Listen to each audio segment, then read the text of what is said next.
Last time we spoke about the Fujian Rebellion of 1933. In the midst of political turmoil, the 19th Red Army, once vital in campaigns for Chiang Kai-shek, found itself at odds with his leadership during Japan's invasion of Shanghai in 1932. Facing internal rebellion and external threats, Chiang Kai-shek prioritized fighting the communists over the Japanese. The 19th Red Army, disillusioned, resisted both Japan and the CCP, but ultimately faced betrayal when Chiang Kai-shek forced them into a civil conflict in Fujian, deepening divisions within China. In 1933, Chiang Kai-shek faced opposition from his appeasement of Japan, leading the 19th Red Army, frustrated by his inaction, to plot a coup. Under Chen Mingshu's leadership, they sought alliances against Chiang Kai-shek but struggled amidst civil war pressures and the Red Army conflict. On November 20th, they declared the People's Revolutionary Government in Fuzhou, aiming to unify against Japanese aggression. However, lack of support led to rapid failure. By January of 1934, Chiang Kai-shek's forces crushed the rebellion and its leaders fled, marking the end of the Fujian Revolution. This episode is The Long March.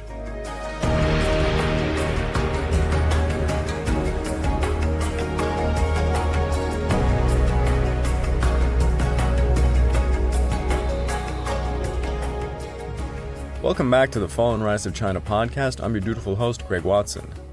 But before we begin, I just want to remind you all that this podcast is only made possible through the efforts of Kings and Generals over at YouTube. Perhaps you want to learn a bit more about the history of Asia? Kings and Generals has an assortment of episodes on the history of Asia, and so much more, so go give them a look over at YouTube. So please subscribe to Kings and Generals over at YouTube and continue to help us produce this content by checking out www.patreon.com/kingsandgenerals. Hey, don't forget about our sister podcast over at the Pacific War Week by Week podcast, written and narrated by me. And if after all that, if you're still hungry for some more history, why don't you check out my personal channel, the Pacific War channel found over at YouTube, and Echoes of War, the new title for my podcast on all podcast platforms. Over on YouTube, I'm about to release my second episode in a series covering how to play Axis and Allies, this episode looking at Japan. And over on my brand new podcast, we just released a 3-part series covering the Second Punic War. Now, if you'd like to further support me, you can check out my YouTube membership or my Patreon account found over at www.patreon.com/thepacificwar channel. Joining either gets you access to the exclusive podcast with over 26 plus episodes and ongoing. The last episode was me trying to answer the question, who financed World War I? You also get early access to all the content I make and voting rights for the subjects I will tackle next. As we saw about 2 episodes ago, the CCP had just been taken over by the 28 Bolsheviks in Alt-Obran, who initiated a dramatic offensive strategy for the Red Army. Unfortunately, this also came during the 5th Encirclement campaign. This resulted in repeated defeats for the Red Army and the gradual shrinking of the Soviet area.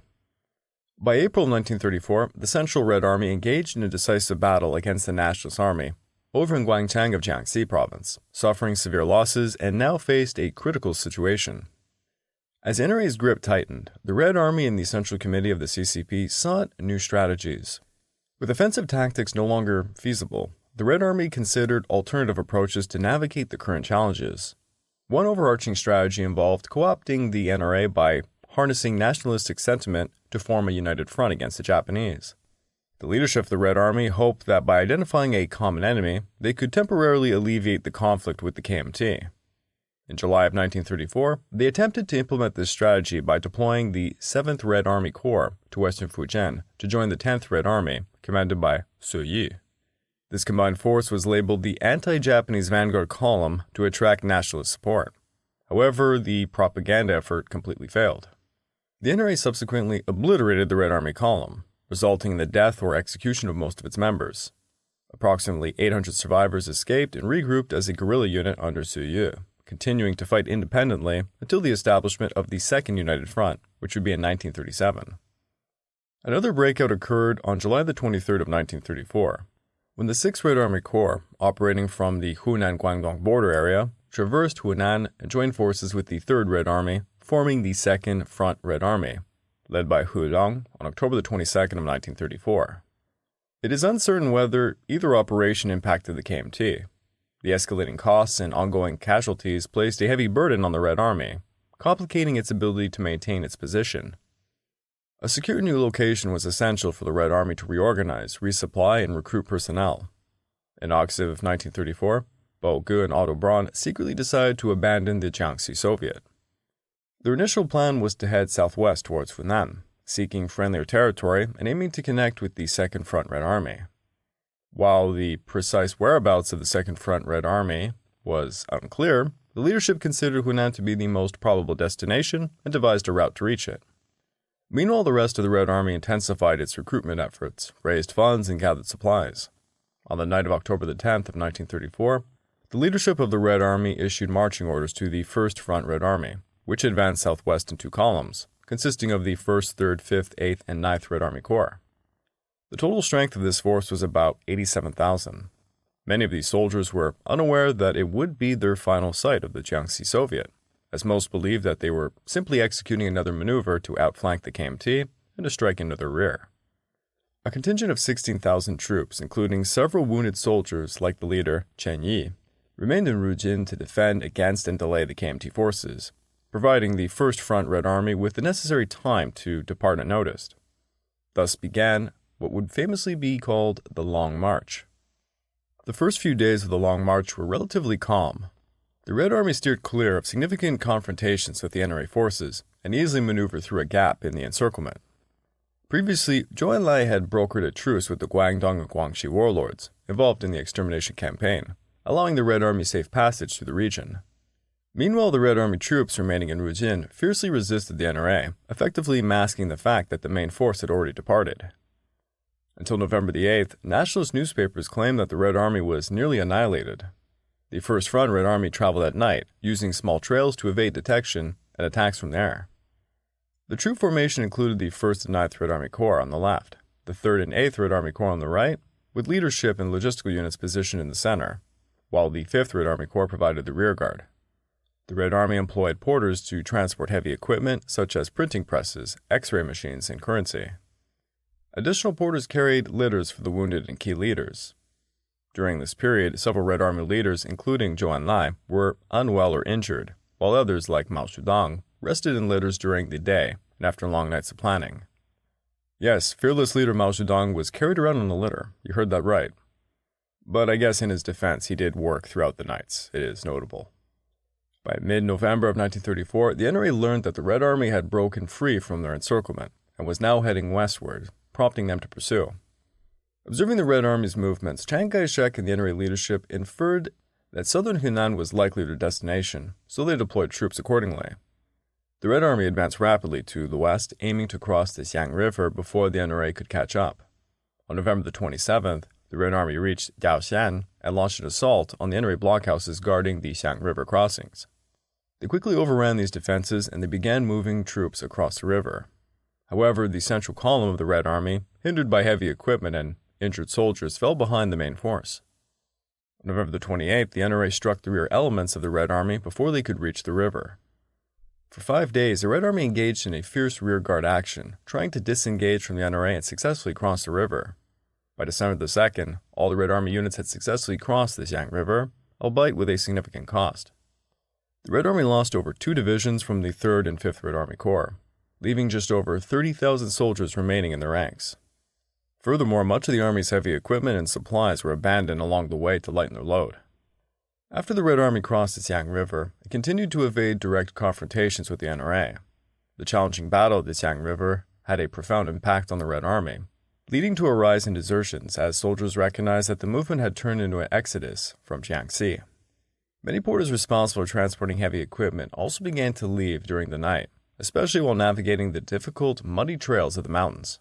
The Red Army made several attempts to head north to join Hulong and the Second Front Red Army, but each time they found their routes blocked by the NRA. As a result, they altered their plans and they headed west towards Guizhou, aiming to reach Sichuan Province and connect with the Fourth Front Red Army to establish a new Soviet there. Upon arriving in Liping of Guizhou Province, the Red Army leadership decided on December the 18th to advance north towards Zhongyi in pursuit of their goal in Sichuan. Initially, Guiyang, the provincial capital, was intended to be the destination, but it had been fortified with 7 NRA divisions. In contrast, Zhongyi appeared to be more feasible. It was the second largest city in the province, defended by only local Guizhou forces. On January the 1st of 1935, the Red Army began its march towards Zhongyi, crossing the Wu River under heavy fire from the Guizhou provincial troops. Within 3 days, they successfully crossed the river and continued towards Zunyi. On January the 7th, the Red Army launched an attack upon Zunyi, which fell 2 days later. Following the capture of the city, the Red Army initiated a recruitment drive, adding 30,000 new recruits to its ranks. To enhance its mobility, they buried or abandoned much of their heavy equipment. The Red Army had originally planned to remain in the area for an extended period to refit, reorganize, and bolster their forces. The staff of the Central Cadre Unit's Red Army Medical School seized the opportunity to conduct a week-long course on basic first aid for their soldiers. However, local conditions hindered any long-term presence. The area's primary crop was opium, useful for barter but inadequate for sustaining the Red Army. Additionally, the city's position along a river bend restricted the Red Army's escape routes in the event of an NRA attack. Given these challenges, Communist leadership convened a conference to deliberate on their military strategy. The conference was held on January the 15th, marking a pivotal moment in Communist history. In attendance was the Politburo members, including Mao Zedong, Zhe De, Chen Yun, Zhou Enlai, Liu Fu, Bao Ge, along with Liu Baocheng, Liao Shaoqi, Lin Biao, Ni Rongjian, Peng Duhui, and Otto Braun. The primary focus of the meeting was the unsuccessful military strategy employed during the Fifth Extermination Campaign. Bao Ge and Zhou Enlai opened the discussion, both acknowledging their mistakes and accepting responsibility for their failures. Mao Zedong followed up with a sharp critique of the strategy's use of short, swift thrusts, and the lack of cooperation with the Fujian 19th Route NRA Army. The conference continued for 3 more days, during which much of the Red Army leadership criticized Bao Ge and Otto Braun's approach, aligning themselves more so with Mao Zedong. By the end of the meeting, key leaders of the CCP and the Red Army had distanced themselves from the 28 Bolsheviks, effectively making Mao Zedong the de facto leader of the CCP, despite not being formally elected to any new position at Zunyi.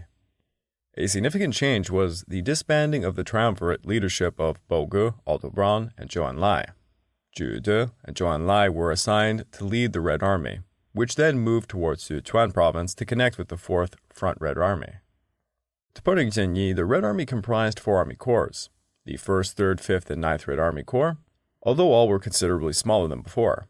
The total strength of the 1st Front Red Army was approximately 35,000 soldiers. The army advanced north through Tongji, gathering gold and opium to procure food and supplies for their journey.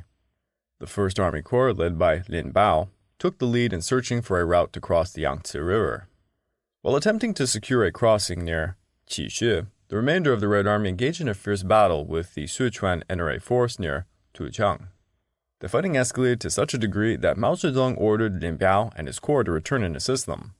Ultimately, on January the 29th, the Red Army lost contact with the enemy and abandoned its plan to cross the Yangtze River, instead retreating west to Jiaxi in Yunnan Province to evade NRA forces. However, this provided only a temporary reprieve, as more NRA troops moved west into Sichuan, covering all potential crossing points along the Yangtze. Faced with limited options, Mao Zedong proposed an audacious plan on February the 7th. The Red Army would split into separate columns and head back east into Guizhou to mislead the NRA, then reunite and proceed southwest into Yunnan to find a safer crossing point over the Yangtze. Executing this plan, the Red Army conducted a series of feints, diversionary attacks, and deception operations to confuse NRA leadership, as well as some of its own ranks. Mao Zedong aimed to create an opening for the Red Army to escape into Yunnan to cross the Yangtze in the Jinsha River area.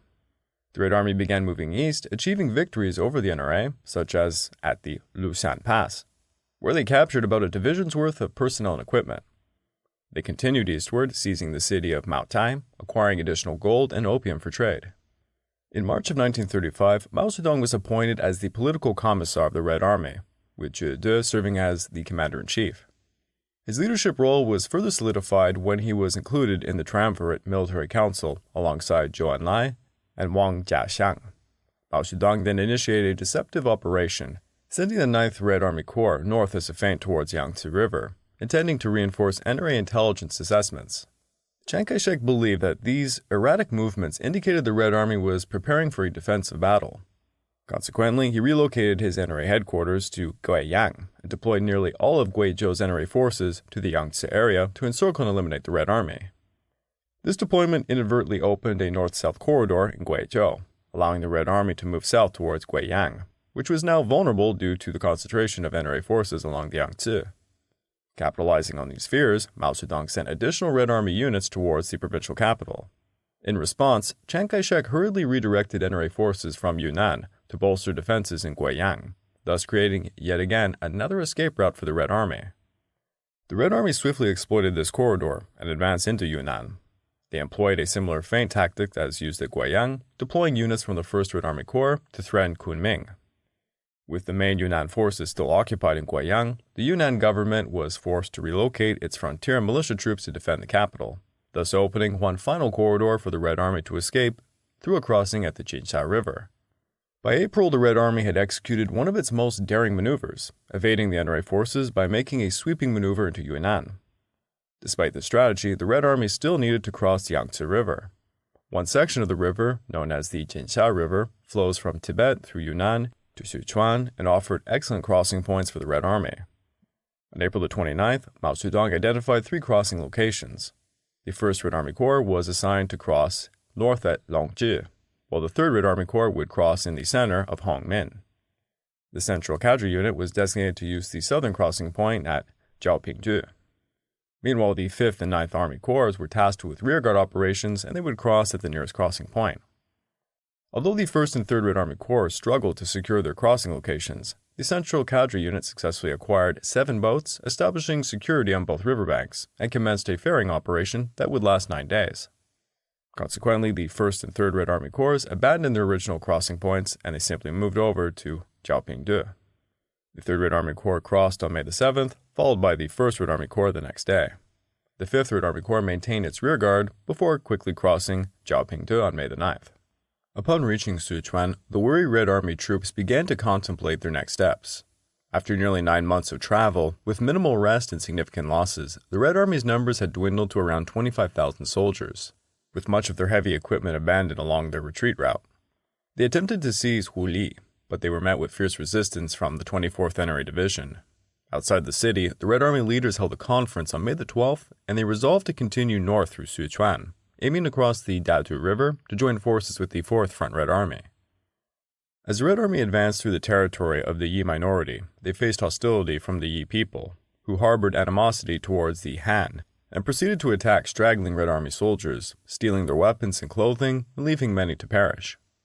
Fortunately, Lu Baoqiang and his vanguard unit from the 1st Red Army Corps negotiated a truce with the Yi, securing safe passage in exchange for promises of equal land rights and treatment after the war. On May the 23rd, the Red Army reached Anshunchang along the Dadu River. Their initial attempts to cross by ferry were thwarted by strong NRA defenses on the opposite bank, and they only managed to secure 3 boats, which were insufficient for a crossing.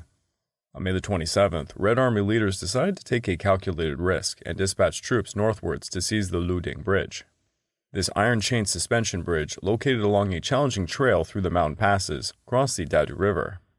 In a remarkable act of bravery, the 4th Regiment of the 2nd Division, 1st Red Army Corps, led by Yang Chengwu, marched nearly 100 miles in under 3 days to secure the bridge.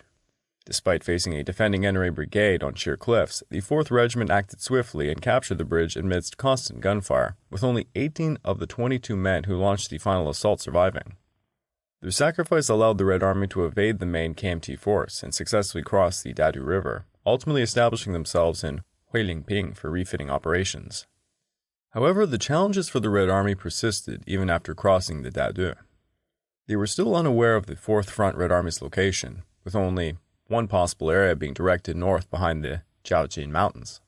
To avoid detection from the NRA forces or ambushes by Tibetans, Mao Zedong opted for a central walking trail through the Jiaojin Mountains rather than one more accessible eastern and western route.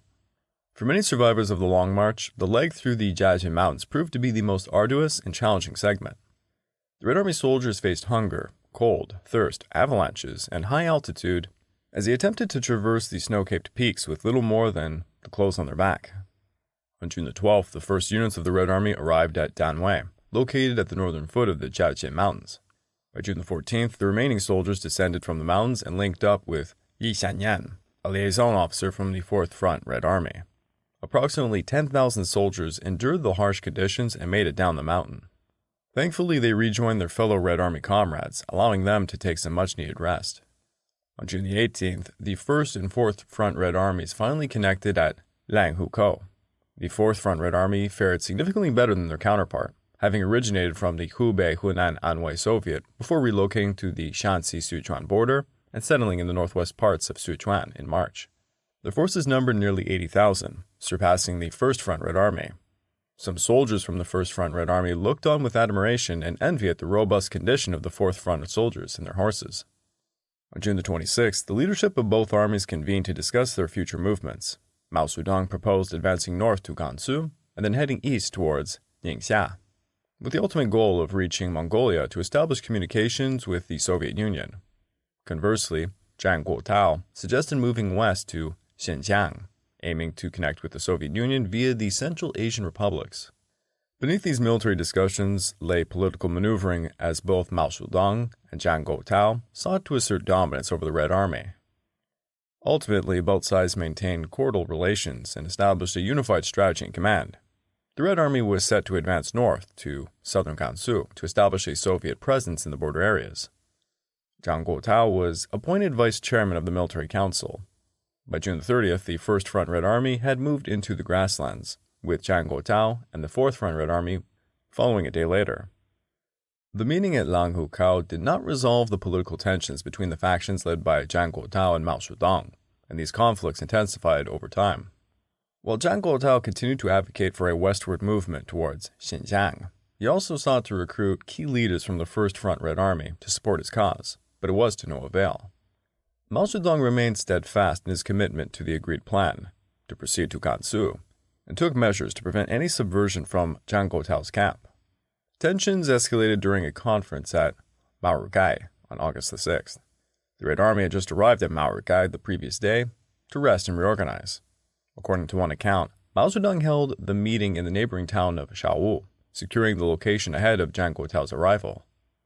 As the sole representative of the 4th Front Red Army on the Politburo and Central Committee, Zhang Guotao intended to introduce additional representatives to enhance his influence, but they were unable to bypass security. This infuriated Zhang Guotao, highlighting the political maneuvering at play. Another account claims the meeting took place at Zhang Guotao's 11th Red Army Divisional Headquarters, with his loyal soldiers ensuring that Mao Zedong could not undermine him. Regardless, no agreements were reached during this meeting. A second meeting was held on August 20th at Maorugai, resulting in a negotiated settlement. The Red Army remained under the command of Zhe De, but was divided into two columns. The Red Column, including the 1st and 3rd Red Army Corps, led by Lin Biao and Peng Tuhui, respectively, and also incorporated the 13th and 3rd Red Armies from the 4th Front. Mao Zedong, Zhou Enlai, Bo Ge, and Otto Braun traveled with the right column. The left column comprised the remainder of the 4th Front Red Army, along with the 5th and 9th Red Army Corps, and these were led by Zhang Guotao and Lu Bocheng, with Zhe De accompanying them. Both columns would advance north while skirting the grasslands, with the left column heading towards Aba and the right column towards Baxi. Once the plans were finalized, they began their movement into the grasslands on August 23rd. Now, within the grasslands, the Red Army encountered conditions as challenging as those in the mountains. This region was home to a minority population. The Tibetan locals were just as hostile as the Yi had been, attacking and killing many stragglers. Food sources were scarce, and many Red Army soldiers were unfamiliar with edible plant species. Water supplies were also limited, as most sources were stagnant and contaminated.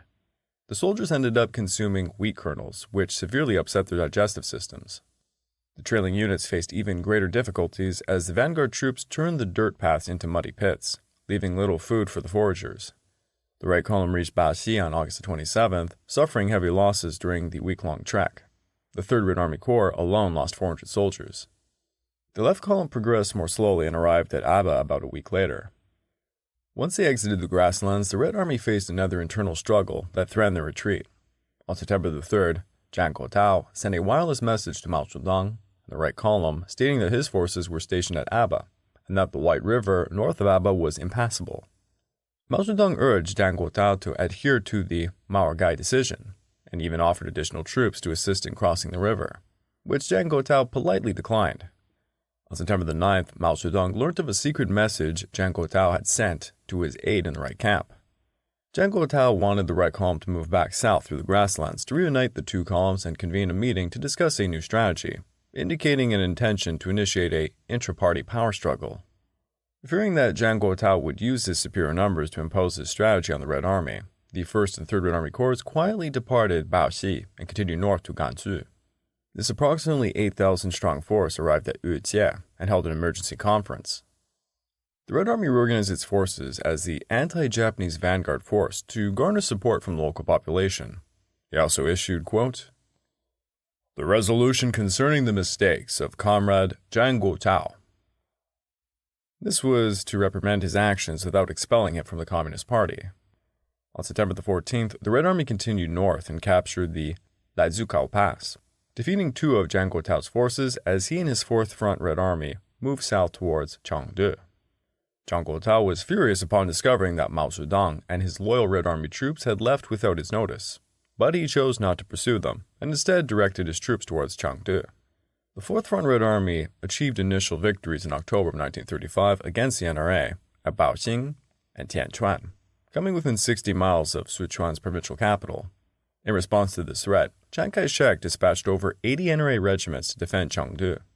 The NRA launched a counteroffensive at Baijiang, inflicting heavy losses on the 4th Front Red Army, which retreated in disarray back to Ganzi in western Sichuan province, where they would remain until they linked up with the 2nd Front Red Army in June of 1936.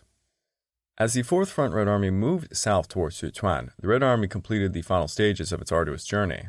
On September the 21st, Mao Zedong and the anti-Japanese vanguard arrived at Hadapu, a Han city in Gansu province. The soldiers rejoiced at being amongst their own ethnic group, and they took a few days to rest.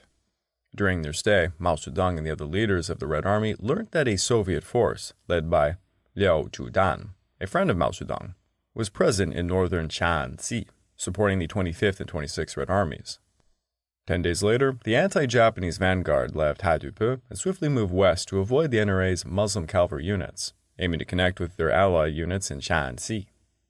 On October the 19th, Mao Zedong joined forces with the 25th and 26th Red Armies, and they settled near Wuqi. The remnants of the 1st Front Red Army had completed their year-long 6,000-mile journey with approximately 4,000 soldiers. Once they reached the relative safety of Shaanxi, the Red Army reverted to its traditional strategy of political mobilization to gather resources, recruit new members, and propagate the Communist Revolution. On February the 5th of 1936, the 1st Front Red Army moved east to carry out political mobilization efforts. And over the following 2 months, the Red Army defeated 7 provincial divisions, capturing more than 4,000 soldiers. They also recruited 8,000 new members, raised 300,000 in revenue, and added 20 counties in Shanxi to their new Soviet. In May, the 1st Front Army advanced westwards for a 2-month operation, acquiring over 2,000 rifles and 400 horses, thereby expanding the Soviets' reach into Gansu and Ningxia. However, these efforts were ultimately thwarted by the NRA forces, compelling the Red Army to relocate from Wuqi to Bao'an in June of 1936. In October of 1936, the 2nd and 4th Front Armies finally reached Bao'an, marking the completion of the Long March for the Red Army. With all 3 units reunited, the Red Army War College reopened in Dongjiajiao, with Liu Baocheng eventually returning to lead it. Additionally, the Red Army Military School began training in Taoyuan.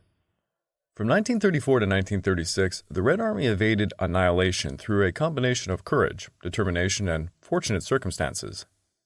And during harsh conditions and traversing some of China's most challenging terrain to escape the NRA and provincial forces, the Red Army demonstrated remarkable resilience. Mao Zedong skillfully navigated the political landscape within the Red Army, emerging as its supreme leader. The Communists also capitalized on challenges facing the NRA and KMT leadership. The Red Army effectively utilized Chiang Kai-shek's inability to exert full control over his subordinate warlords and their military units to avoid unnecessary confrontations. Upon reaching Shanxi in late 1935, the survivors of the Long March were not only battle-hardened by their experiences, but they also carried valuable lessons learned from the previous campaigns. In the relative security of the new Soviet, the Red Army expanded its ranks and resumed training and mobilization efforts. The Red Army had survived its greatest challenge to date and was poised to develop into the professional military force that would ultimately defeat the NRA and overthrow the KMT government. I'd like to take this time to remind all of you that this podcast is only made possible through the efforts of Kings and Generals over at YouTube. Please go subscribe to Kings and Generals over at YouTube and continue to produce this content by checking out www.patreon.com/kingsandgenerals. And hey, don't forget about our sister podcast over at the Pacific War Week by Week podcast, written and narrated by me. And if after all that, if you're still hungry for some more history, why don't you check out my personal channel, the Pacific War channel found over on YouTube, and my newly titled Echoes of War podcast found on all major podcast platforms. Over on YouTube, I just released a second episode in my series covering how to play Axis and Allies, the board game. This one on Japan. As for Echoes of War, we just released a 3-part series on the Second Punic War, and I was just talking with my co-host and we decided it's about time we tackled a bit more about World War I. So we're going to be releasing some polls soon to gather audience feedback. If you'd like to support me further, please check out my YouTube membership or my Patreon account at www.patreon.com/thepacificwarchannel. Joining either gets you access to the exclusive podcast with over 26 plus episodes and ongoing. The last episode covering who financed World War I. You also get early access to all the content I make and voting rights for the subjects I will tackle next. And since it's Christmas time, you were able to gift a membership or a Patreon account to any of your friends who might like history. And for the first few people who email me, my email can be found on my YouTube channel, where you can give me some crucial feedback about this podcast or any other podcasts or my YouTube channel. I will gift a few Patreon accounts, so please go check it out. Thus, not only did the Red Army escape death at the hands of the NRA, but the experience of the Long March would actually contribute to the downfall of the NRA. Mao Zedong had emerged the top figure in the CCP, and now would oversee it and the Red Army's future development until the ultimate clash with Chiang Kai-shek for the future of China.